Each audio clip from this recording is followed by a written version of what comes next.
जो Balochi कबाइल separatist movement के नाम पे एक मुहिम चला रहे हैं और उनको इंडिया से और अमेरिका से और हर जगह से दुनिया से हिमायत हासिल हो रही है। इसी तरह से जो कबायली हैं, जो फॉर्मर हमारी फाटा की बेल्ट में कुछ ऐसे लोग हैं जो ऐसी आवाज़ों में शामिल होते हैं, इन सब लोगों को बशमूल पंजाब में बहुत से हिस्सों में और सिंध में बहुत सारे मुल्क के हिस्सों में जो लोग इस तरह की किसी भी मूवमेंट की हिमायत कर रहे हैं या उसमें शामिल हैं, उन्हें गौर करना चाहिए कि यही अमेरिका था जो कि इराक और लिबिया में जमहूरियत लाने के लिए, उन्हें आज़ादी दिलाने के लिए उन्होंने वहाँ पे उनकी हिमायत की थी।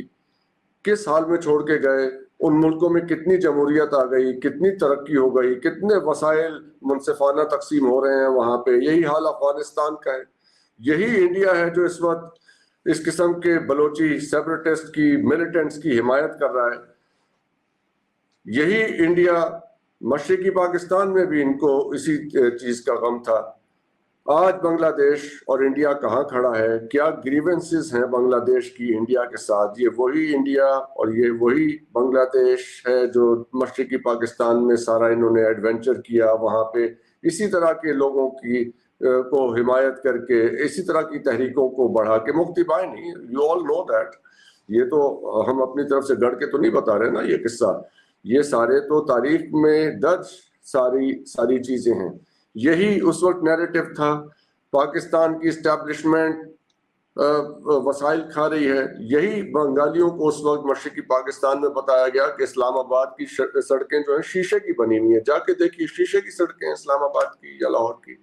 तो ये इस किस्म के नैरेटिव्स बिल्ड होते हैं। आज जो बांग्लादेश के हालात हैं, प्रेसिडेंट शी से उनकी चाइना के मुलाकात हुई है, उसके बाद उन्होंने इंडिया के प्राइम मिनिस्टर नरेंद्र मोदी साहब के साथ मुलाकात की है। इन मुलाकातों में क्या हुआ?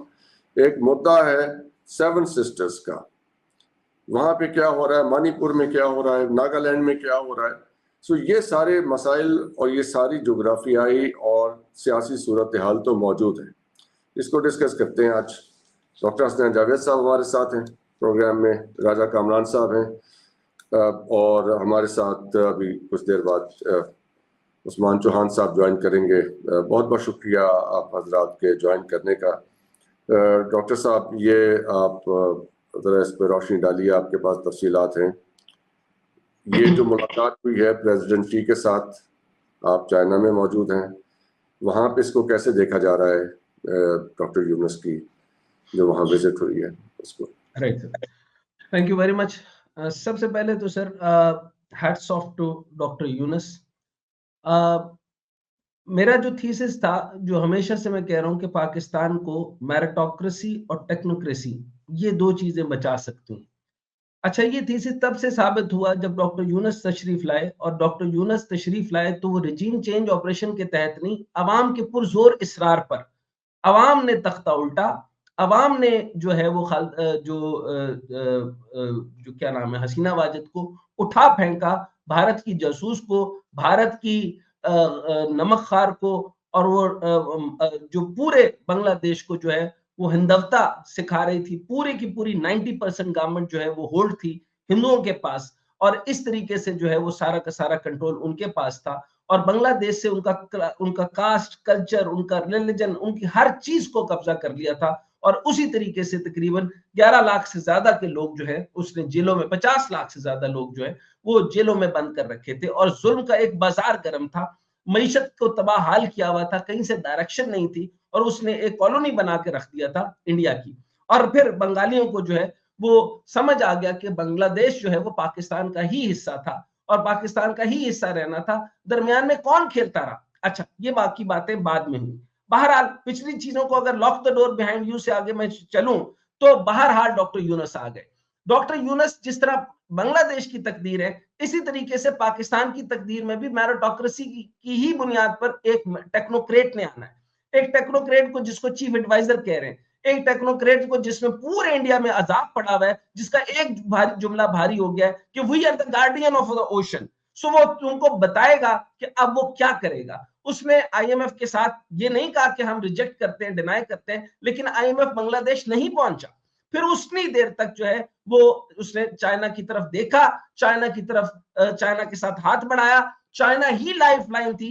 चाइना, आप ये बोलना छोड़ दें और ये सोचना छोड़ दें कि इंडिया हो गया, पाकिस्तान हो गया, बांग्लादेश हो गया, ये थर्ड वर्ल्ड कंट्रीज हैं, ये किसी ना किसी सूरत में कॉलोनी रहे हैं, चाहे ये इकोनॉमिक कॉलोनी रहे, चाहे ये रियासती कॉलोनी रहे, ये अस्करी कॉलोनी रहे, ये रहे हैं।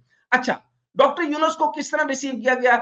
इस साउथ ईस्ट एशिया का पहला प्रेसिडेंट है, यानी पहला चीफ एडवाइजर है, जो कि पेकिंग यूनिवर्सिटी से ऑनररी डॉक्टरेट का एजाज दिया इनको। फिर इस तरीके से वहां पे बुआ फोरम फॉर एशिया, बीएफए के अंदर उनको एड्रेस उनका हुआ, और वहां पर जो कि और जो बीएफए है इसको कहा जाता है Davos of the Asia. So Davos of the Asia के अंदर उनकी तकरीर का होना, और वहां पे इनका कंप्लीट तौर पर यह कहना कि ये जो 7 सिस्टर्स हैं, और फिर एक the brother state to the 7 sister, brother ocean to the 7 sister, ये मिलाकर के ये बांग्लादेश के साथ है, और we are the guardian of the ocean. इसके बाद से भारत का मचलना साफ नजर आता है। लेकिन मैं थोड़ा फाइनेंशियल पैकेज की तरफ आ जाऊं, इसमें आप ये देखें कि दोनों तरफ से कमाल की बात हुई। सबसे इंपॉर्टेंट बात जो है वो इकोनॉमिक जोन की डेवलपमेंट का बात हुई, और उसके ऊपर सिर्फ ये बात नहीं, डॉक्टर यूनुस खुद एक काबिल तरीन शख्स हैं जिन्होंने ग्रामीण बैंक 100 मुल्कों के अंदर कामयाब मॉडल, इकोनॉमिक मॉडल खड़ा किया। इसके अलावा उन्होंने सिर्फ ये नहीं किया, उन्होंने ये काम किया कि आप ये देखें कि जो पैकेज तो है वो तो अलग है, लेकिन जो चाइना ने इंडस्ट्री को रिलोकेट करना है, वो इंडस्ट्रियल रिलोकेशन जो है वो बांग्लादेश आ रही है। सबसे इंटरेस्टिंग बात, उसके बाद उन्होंने जो है वो सिग्निफिकेंट काम ये कर दिया कि उन्होंने एक्सपोर्ट्स के ऊपर काम किया, और एक्सपोर्ट्स के ऊपर उन्होंने 4 मद के ऊपर जो है वो बात की। इसके बाद उन्होंने बैंकिंग एंड करेंसी कॉर्पोरेशन के ऊपर युआन बांग्लादेश टका ट्रेड सेटलमेंट के ऊपर बात की, यानी दोनों मुल्कों के दरमियान जो है वो डॉलर में ट्रेड नहीं होगी, टका और आरएमबी के अंदर ट्रेड होगी। इसके ऊपर उन्होंने सेटलमेंट में बात की, जो कि पाकिस्तान नहीं कर सका था with the pressure of the USA. ये डी डॉलराइजेशन वाली ही सारी ये बात है। डी डॉलराइजेशन तो बहुत दूर रह गई, आगे भी मामला हैं सर। मैं आपको थोड़े से और बता दूं, जो टोटल पैकेज तय हो रहा है वो 2.1 बिलियन का है। उसके अंदर से जो है वो 30 चाइनीज कंपनीज जो हैं वो डेवलप कर रही हैं। पहला फेज जो है वो इकोनॉमिक जोन का, 30 कंपनीज जा रही हैं। पाकिस्तान में ऐसा नहीं हुआ था, 700 कंपनीज पहले थी लेकिन इकोनॉमिक जोन्स में नहीं थी। तो पाकिस्तान ने जो ट्रेन पाकिस्तान ने मिस की वो बांग्लादेश ने पकड़ ली है। अब यहां देखें कि फिर ये आगे जो बनता है वो 400 मिलियन जो है वो मंगोला पोर्ट मॉडर्नाइजेशन, जो भारत की जिंदगी में अजाब डालने वाला है, वो मंगोला पोर्ट है। उसकी मॉडर्नाइजेशन प्रोजेक्ट के ऊपर $400 मिलियन की बात हो चुकी। 350 मिलियन के ऊपर development of the China industrial economic zone के ऊपर बात हुई। 150 मिलियन जो टेक्निकल असिस्टेंस, और जो उसके अलावा जो कई ग्रांट्स के ऊपर, कई लोन्स के ऊपर बात हुई। अच्छा, ये बताता जाऊं कि ये जो $2.1 बिलियन है, इसमें ये लोन्स हैं, ग्रांट्स हैं, इन्वेस्टमेंट्स हैं। इन सब को मुकम्मल करके चाइना और बांग्लादेश काम करेगा। लेकिन भारत को क्या अजाब है, जयशंकर को क्या तकलीफ हुई है, और उसको मणिपुर और ये सारे इलाकों के साथ क्या दुश्वारियां, ये मैं आपको आके बताता हूं। एक जिंदगी का अजाब पैदा होने वाला है भारत के ऊपर, और इनके अंदर सोरिश बपा है। इन 7 सिस्टर्स के अंदर ये टूट कर बांग्ला के साथ मिलने को है, और उसके सामने जो है वो शिक्षम भी है। और शिक्षम क्या करेगा, और शिक्षम किन 3 मुल्कों के दरमियान में घिरा हुआ है, ये आपको स्ट्रेटेजिक लोकेशन पे समझ आ जाएगी। एक डॉक्टर यूनुस यानी एक टेक्नोक्रेट और मेरिट के ऊपर आया हुआ आदमी। पहले एक और बात पाकिस्तान मीडिया पे भी कही जा रही है कि ये इंटरिम गवर्नमेंट का आदमी, इंटरिम नहीं, अवाम लेकर आई है उस इलेक्टेड गवर्नमेंट को तख्ता धड़म करके, जैसे नवाज शरीफ को उठा के फेंका था, इस तरीके से हमें पाकिस्तानियों को उठा के फेंकना चाहिए था, नहीं फेंक सके आप। लेकिन वो डॉक्टर यूनुस को लेकर आया, उन्होंने बुलाया, ये अवाम की कॉल पे आया। इसको एडवाइजर कहना, इंटरिम कहना मैं मुनासिब नहीं समझता। जो मर्जी कह ले, अवाम पीछे खड़ी है।